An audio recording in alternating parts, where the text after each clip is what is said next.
আসসালামু আলাইকুম। আজকে আমি ডিমের কোরমা রান্না করব। ডিমটাকে ভেজে নিচ্ছি তেলের ভিতরে। আপনি চাইলে ডিমটা ভাজা ছাড়াও দিতে পারেন, আমি ভেজে নেই, ভাজা ছাড়া ভালো লাগে না। এখন ডিমটা ভাজা হয়ে গেছে, এখন ডিমটা উঠিয়ে নেব। এই তেলের মধ্যে মশলা দিয়ে দেবো মশলাগুলো। আমি সব একসাথে ব্লেন্ডার করে নিয়েছিলাম। এখানে সব কিছু আছে, পেঁয়াজ, মরিচ, টমেটো, আদা, রসুন, ধনিয়া ফাঁকি, জিরা ফাঁকি, তারপরে গরম মশলা, সব কিছু একসাথে ব্লেন্ডার করে নেবেন, আর না হলে বেটে নেবেন।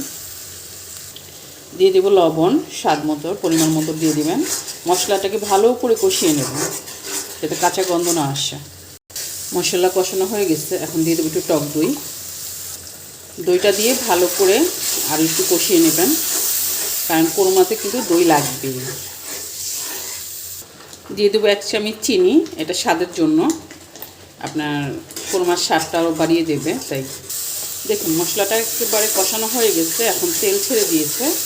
এভাবে ভালো করে কষিয়ে নেবেন। ভিডিওটা ভালো লাগলে অবশ্যই একটা লাইক, কমেন্ট, শেয়ার করবেন, পেজটাকে ফলো করবেন।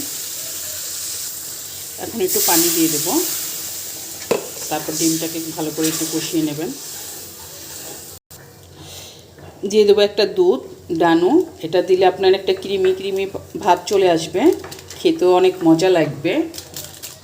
যেহেতু ডিমের কোরমা, এভাবে একদিন রান্না করে খেয়ে দেখবেন, এত মজা হয়। এটা আপনি ভাতের সাথে, পোলাওর সাথে খেতে পারবেন, অনেক মজা হয়। এভাবে একদিন রান্না করবেন। দেখুন হয়ে গেছে আমার ডিমের কোরমা। দেখছেন কি সুন্দর একটা ক্রিমি ভাব আসছে, এটা খেতে অনেক মজা হয়। তো আজকের মতো শেষ করছি। আল্লাহ হাফেজ। অবশ্যই একটা লাইক, কমেন্ট, শেয়ার করবেন, পেজটাকে ফলো করবেন, ইউটিউব চ্যানেলটাকে সাবস্ক্রাইব করবেন। আল্লাহ হাফেজ।